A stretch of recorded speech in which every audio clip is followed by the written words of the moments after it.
Hey everyone, and welcome. So, if you're learning Moroccan Arabic, you've probably hit a wall. And that wall is often plurals. They can be a real headache, right? But what if I told you there's a simple way to look at them that makes everything make sense? Let's crack this code together. Does this sound familiar? You're feeling confident, you know the word for book or man or engineer, but then you try to talk about more than one and your brain just freezes. Trust me, you are not alone. It is one of the biggest hurdles for learners, and it's so easy to get frustrated. But we're going to fix that right now.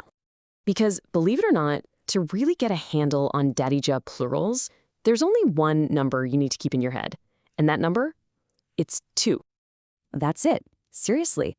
All that confusion, all those seemingly random words, they all boil down to just 2 fundamental types of plurals. Once you can spot which category a word falls into, the whole system just clicks into place. So let's break them down. Okay, first up, we have the easy ones. These are what I like to call the rule followers. They're the regular plurals, and thankfully they follow a really clear and predictable pattern. This is the perfect place to start. So how does it work? Well, the rule is just beautifully simple. For most masculine nouns, you just add in to the end. And for most feminine nouns, you add at to the end. That's pretty much it. Let's see it in action. So, if you have one male engineer, that's a mohendis. If you want to talk about a group of engineers, you just tack on that in suffix. Mohendis becomes mohendisin. See? Simple, predictable, no tricks. And it's the exact same logic on the feminine side. One female professor is an ostada. A whole department of them, that's ostadat. You just add the at. It really is that straightforward for these words.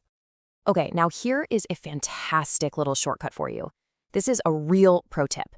When you're using adjectives to describe a plural noun, you can often just cheat a little and use the masculine plural ending that in for everything, even if the nouns are feminine. It's a great little trick that'll make you sound more natural, way faster. All right, so you've met the rule followers. Now it's time for our second category, the rule breakers. These are the irregular plurals. And honestly, this is where Darija gets really fascinating. So what on earth is a broken plural? Well, it's exactly what it sounds like. It's a plural that doesn't just add a neat little ending. Instead, the singular word itself kind of breaks open and rearranges its own internal vowels to become plural.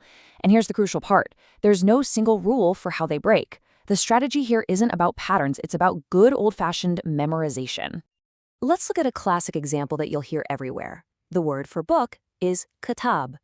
But the plural for books isn't kitabin or kitabat. Nope. It becomes kutuba. See how the internal vowel structure completely changed?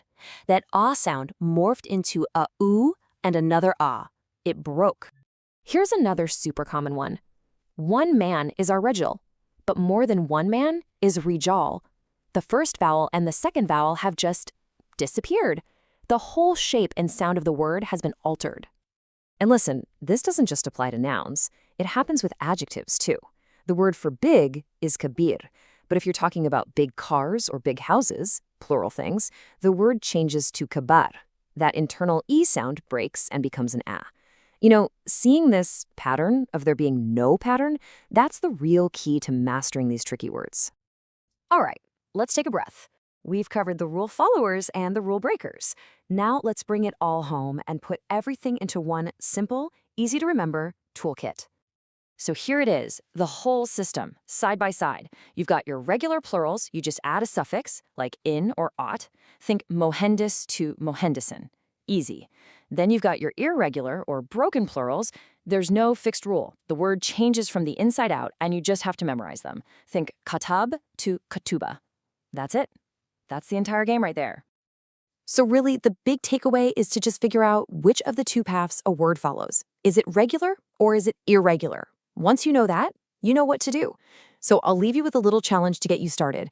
What do you think the plural of bab, the word for door, is?